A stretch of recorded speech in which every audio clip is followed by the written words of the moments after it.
Hello बच्चों, पिछले class में हम लोग स्टैटिस्टिक्स का थ्योरी पढ़े थे और आज हम लोग उस पे प्रॉब्लम लगाते हैं। तो चलिए फर्स्ट प्रॉब्लम देखते हैं। फर्स्ट प्रॉब्लम क्या कहता है, इन ए क्लास ऑफ 100 स्टूडेंट्स, एक क्लास में 100 स्टूडेंट्स हैं और उसमें देयर आर 70 बॉयज है कि नहीं।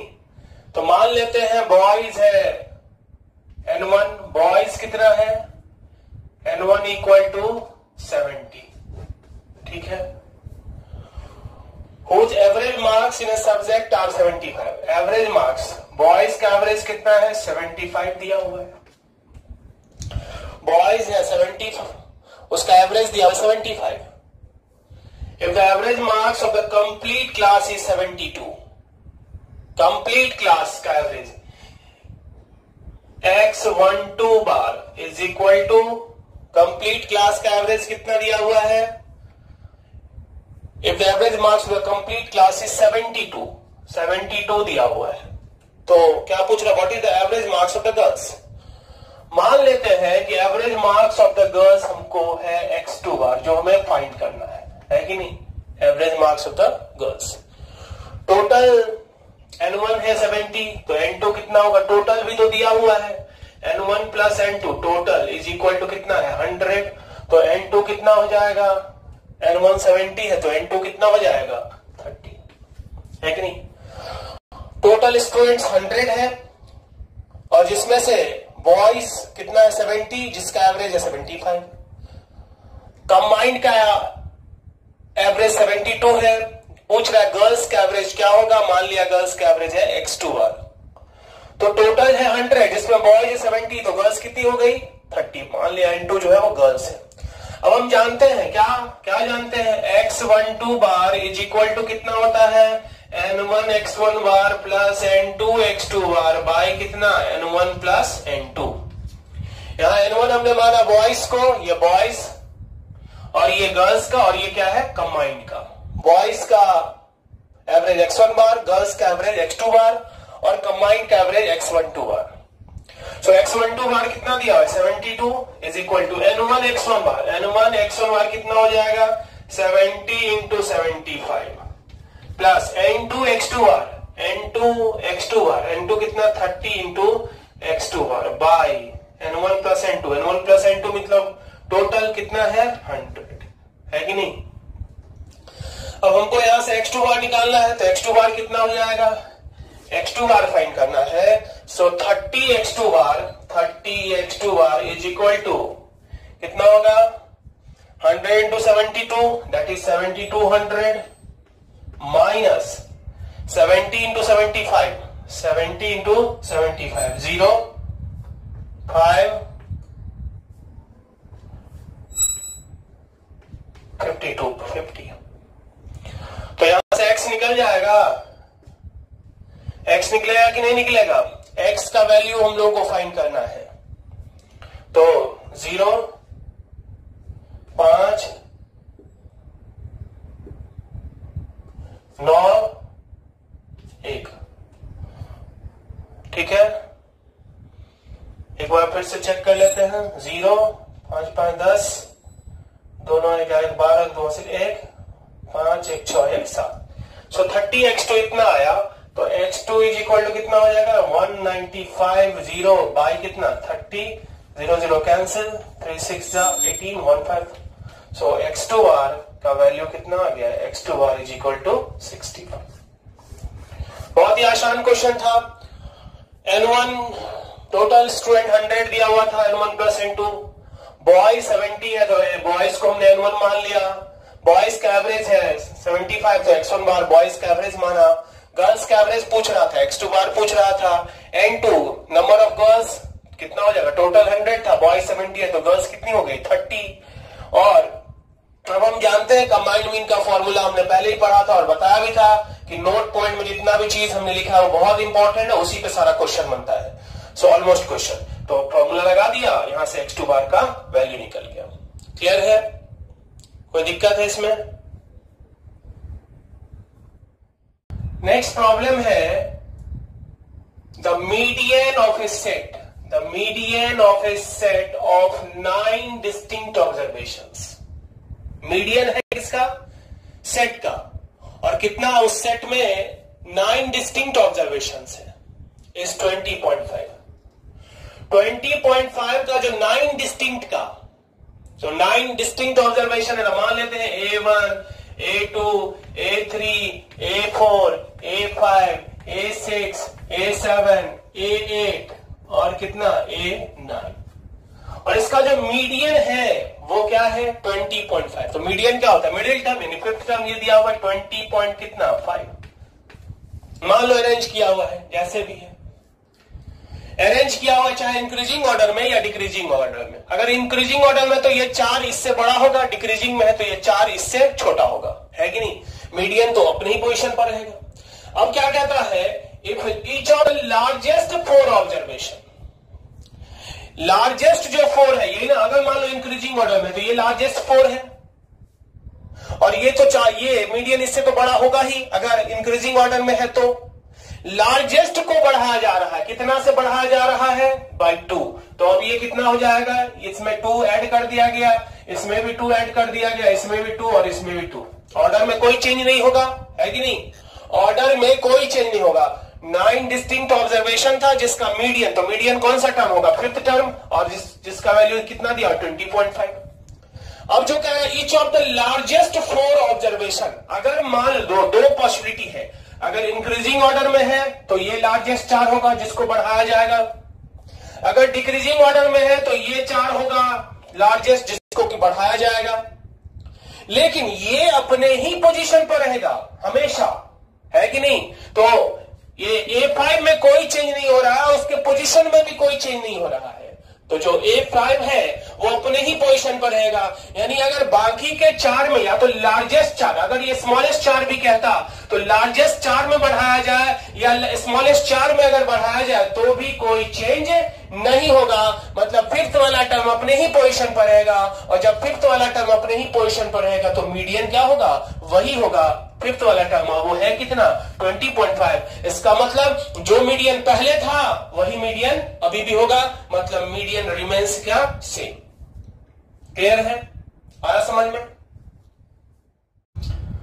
अब थर्ड नेक्स्ट प्रॉब्लम है, suppose A population A has 100 observations.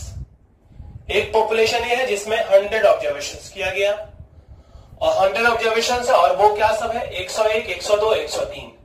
तो ए में क्या है? पॉपुलेशन ए में 100, 102, 103 डॉट डॉट डॉट कितना तक?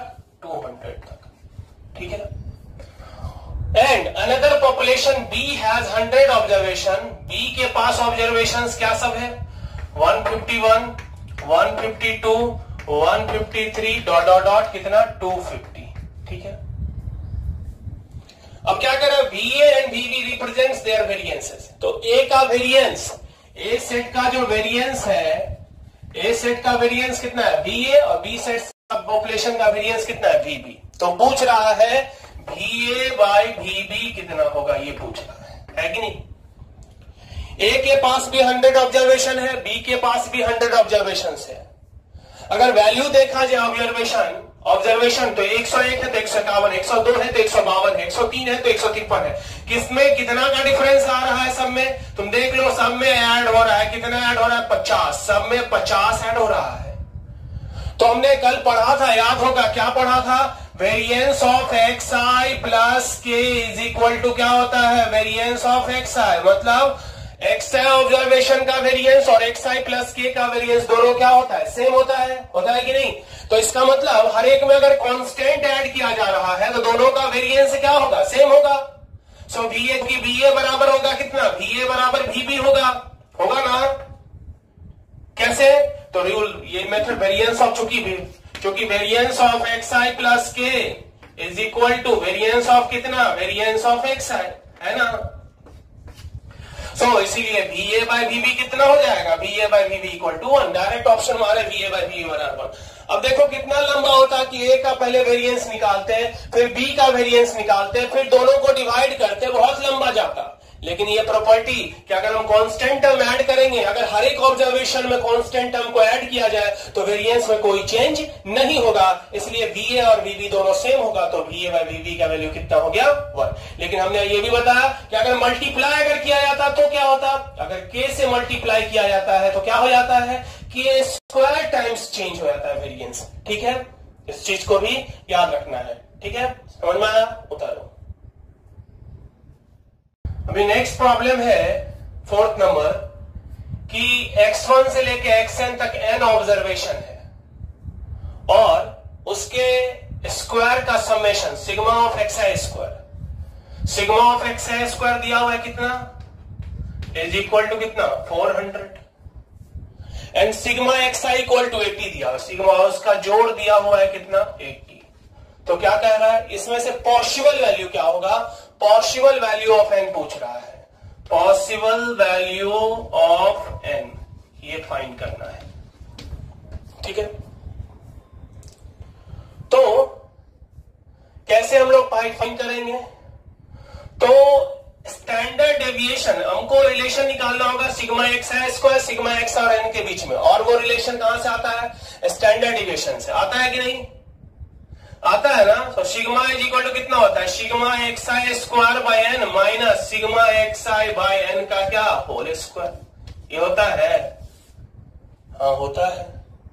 तो सिग्मा xi स्क्वायर कितना, सिग्मा xi स्क्वायर कितना होता है, अभी चूंकि ये डिफाइंड होना चाहिए, ये टर्म क्या होना चाहिए रूट के अंदर में, तो ये क्या होना चाहिए, डिफाइंड होना चाहिए।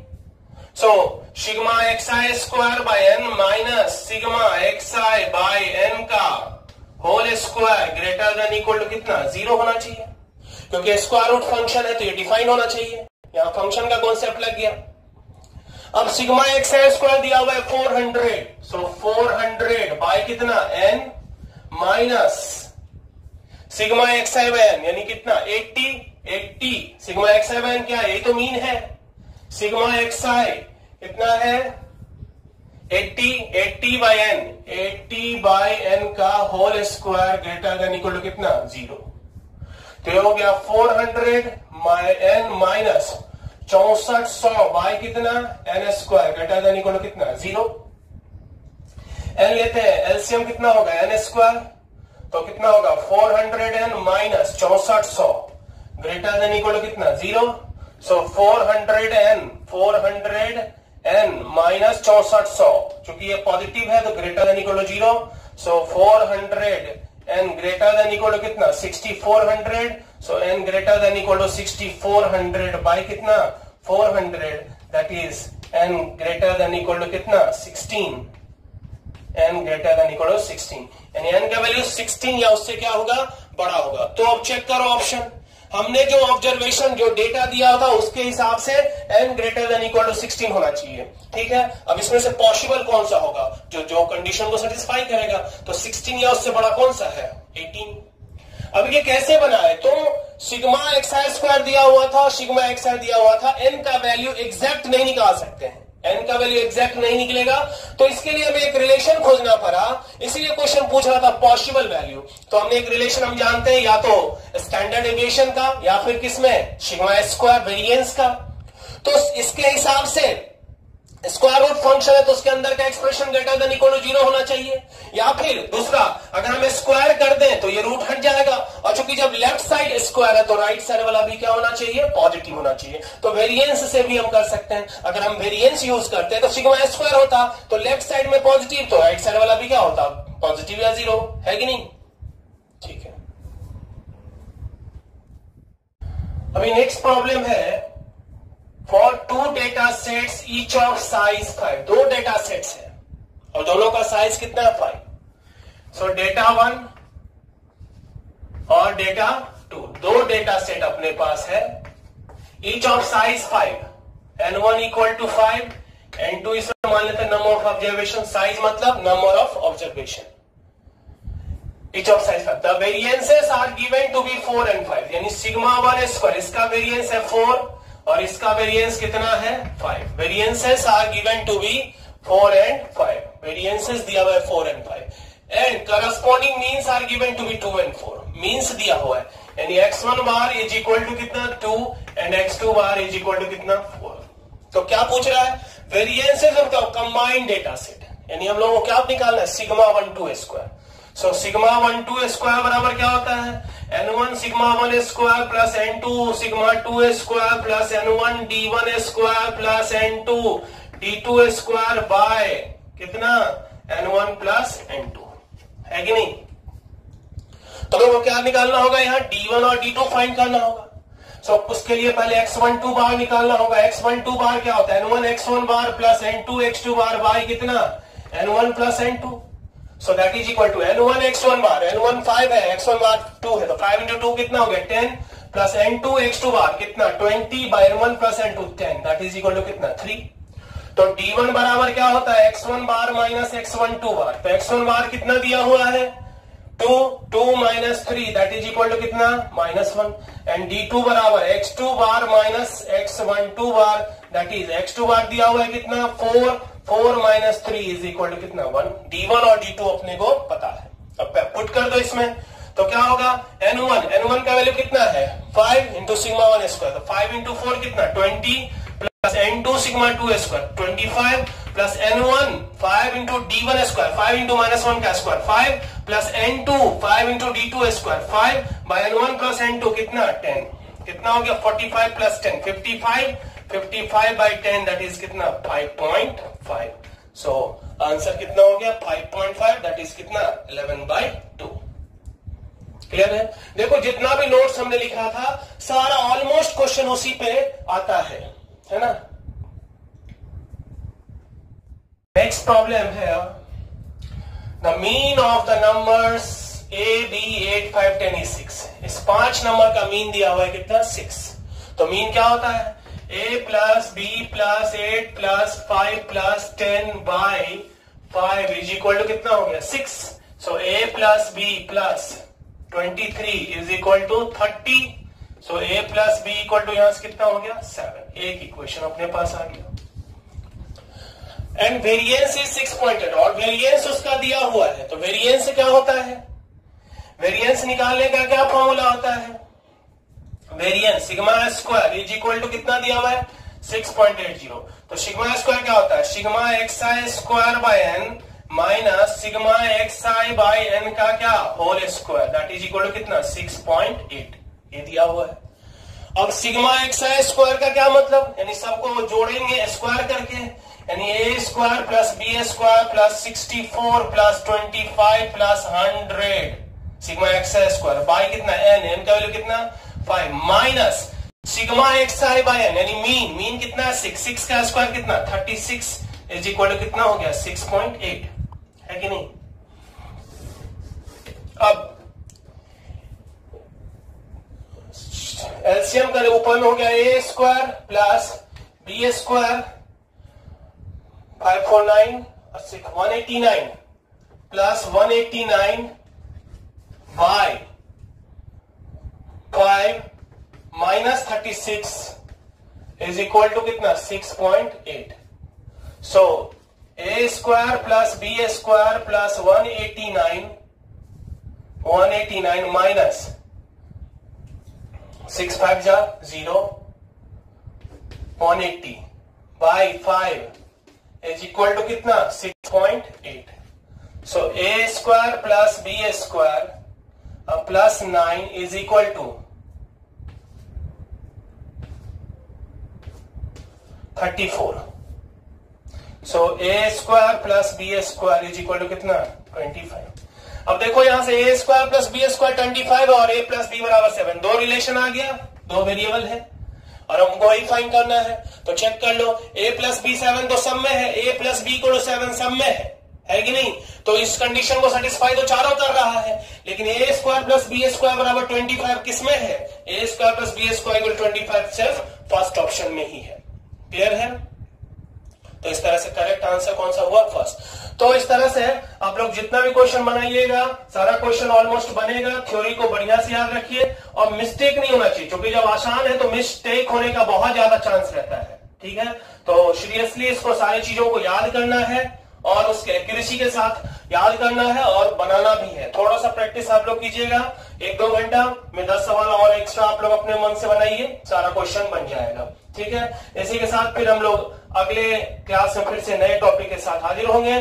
तब तक के लिए अगर आप लोगों का कोई सजेशन हो कि हम और कितना अच्छा कैसे अच्छा कर सकें, या फिर जिस भी चैप्टर का लेक्चर और वीडियो चाहिए, तो आप लोग कमेंट बॉक्स में जरूर लिखें। ठीक है, थैंक यू।